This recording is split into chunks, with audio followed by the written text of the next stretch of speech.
ধর্ম যার যার, উৎসব সবার, এই কথাকেও বিশ্বাস করলে অমুসলিমদের কোনো ধর্মীয় উৎসবে যোগদান করলে ঈমান আমলের ক্ষতি হবে কিনা?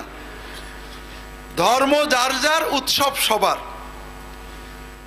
এটা ঈমানের ক্ষতি হবে কিনা এটা বোঝার জন্য আমরা আমাদের জাগতিক ধর্মে আছি। আমাদের একটা হলো আখিরাতের ধর্ম, একটা দুনিয়ার ধর্ম। দুনিয়ার ধর্ম আওয়ামী লীগ বিএনপি, আর আখিরাতের ধর্ম হিন্দু ধর্ম ইসলাম ধর্ম, ঠিক না? তো মনে করেন দুনিয়ার ধর্ম, খালেদা জিয়ার জন্মদিন আছে না, হাসিনার জন্মদিন আছে না, গুড। খালেদা জিয়ার জন্মদিন, রাজনীতি যার যার, উৎসব সবার। কাজে আওয়ামী লীগ বিএনপি সবাই খালেদা জিয়ার জন্মদিনে আনন্দ করবে, রাজি আছে তো? তাতে আওয়ামী লীগ আলাদের আওয়ামী লীগের ঈমান নষ্ট হবে কিনা? কোন আওয়ামী লীগের নেতা যদি খালেদা জিয়ার জন্মদিনে উৎসবে শরিক হয়, রাজনৈতিকভাবে গণতান্ত্রিক পদ্ধতিতে যদি বিরোধী দল তাদের রাজনৈতিক অনুষ্ঠান করে, আমরা সুযোগ দিতে বাধ্য, নিরাপত্তা দিতে বাধ্য, ঠিক না? কিন্তু তাদের আনন্দে অংশগ্রহণ করতে হবে, এটা গণতন্ত্রের দাবি। কাজে আওয়ামী লীগ হয়ে খালেদা জিয়ার জন্মদিনে, আর কি বলে বিএনপি হলেও শেখ হাসিনার জন্মদিনে অংশ না নিলে আমাদের গণতন্ত্র পূর্ণ হলো না, এই কথা বললে কি আপনারা মানবেন কিনা? যদি কেউ এইভাবে রাজনৈতিক উদারতার কারণে তার রাজনৈতিক ধর্মের বিরুদ্ধ ধর্মের উৎসবে যান, যে রাজনীতি যার যার, উৎসব সবার, এটাতে তার রাজনৈতিক ঈমানের কোনো ক্ষতি হবে কিনা? হবে, হবে। আমাদের রাজনৈতিক ধর্ম যতটুকু গুরুত্বপূর্ণ, আখিরাতের ধর্ম তো তার চেয়ে কম গুরুত্বপূর্ণ, বেশি। রাজনৈতিক ধর্ম মানুষের বানানো, আর আখিরাতের ধর্ম আল্লাহ দিয়েছেন। কথা বুঝতে পারেননি? দ্বিতীয় কথা হলো, ধর্ম যার যার, উৎসব সবার, এটা কোন ক্ষেত্রে হয়? যদি ধর্মীয় উৎসব না হয়।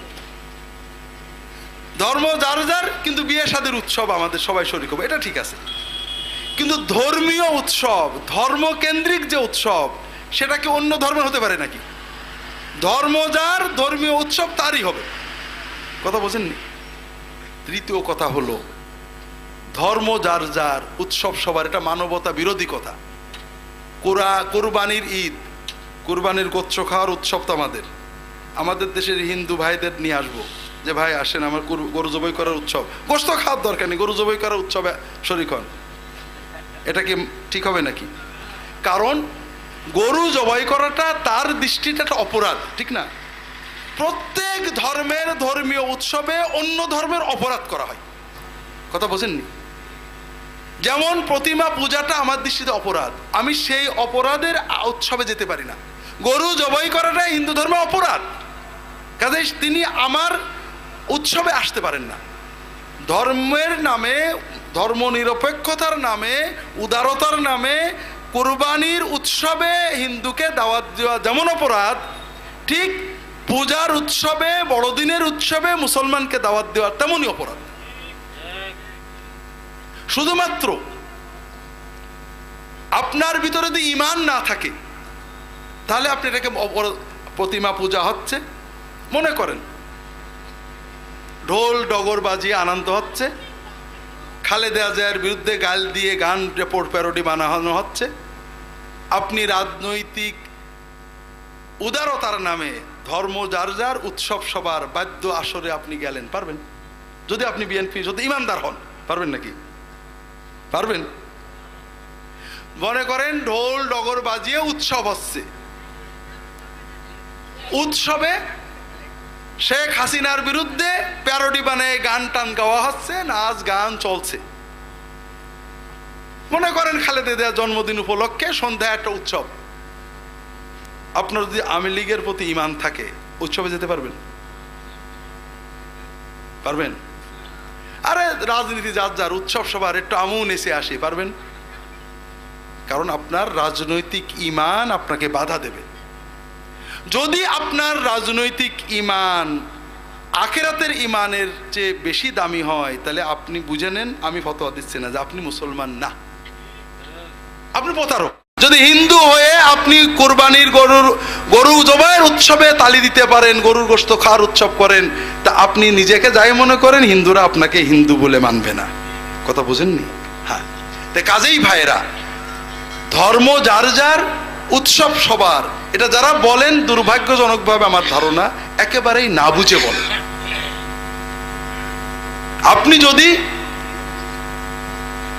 খালেদা জিয়ার জন্মদিনে সন্ধ্যায় জন্মদিন উপলক্ষে ড্যান্সের আয়োজনে, গানের আয়োজনে এরশাদের বিরুদ্ধে প্যারোডি বানিয়ে গান গাওয়া হচ্ছে, অথবা শেখ হাসিনার বিরুদ্ধে প্যারোডি বানিয়ে গান গাইয়া হচ্ছে, আপনি সেখানে হাতে তালি দিতে বাধে না, আপনি আনন্দ পাচ্ছেন, কষ্ট পাচ্ছেন না, তাহলে বোঝা গেল আপনার জাতীয় পার্টির ইমান আওয়ামী লীগের ইমান নেই। ঠিক না? ঠিক তেমনি কোথাও প্রতিমা পূজা হচ্ছে, কোথাও যীশু খ্রিস্টের দেবত্বের কথা বলা হচ্ছে, কোথাও শিরকের গান গাওয়া হচ্ছে, সেখানে আপনি ধর্ম যার যার, উৎসব সবার বলে যে আসেন, আনন্দ অনুভব করছেন, কষ্ট লাগছে না, আপনি প্রমাণ করলেন যে আপনার ভিতরে ঈমান নেই। কথা বুঝতে পেরেছেন? রবীন্দ্রনাথ ঠাকুরের একটা গল্প পড়তাম আমরা, কাদম্বিনী মরিয়া প্রমাণ করিল সে যে সে মরে নাই। গল্প আর আজকে বলবো না। আপনিও শিরক দেখে বেদনা অনুভব না করে, আপনার নবী মুহাম্মদ রাসূলুল্লাহ সাল্লাল্লাহু আলাইহি ওয়াসাল্লামের শিক্ষার জঘন্যতম অবমাননা দেখে হৃদয়ে অস্থিরতা বোধ না করে, আনন্দ বোধ করে প্রমাণ করলেন যে আপনি অনেক আগেই কাফের হয়ে গেছেন। কাজেই ভাইরা, ধর্ম যার যার, অবশ্যই প্রত্যেকের ধর্মীয় স্বাধীনতা দেওয়া আমাদের ইসলামের দায়িত্ব, প্রত্যেকে তার স্বাধীনভাবে ধর্ম পালনের দায়িত্ব, অধিকার দেওয়া এবং নিরাপত্তা প্রদান করা আমাদের জন্য ফরজ দায়িত্ব।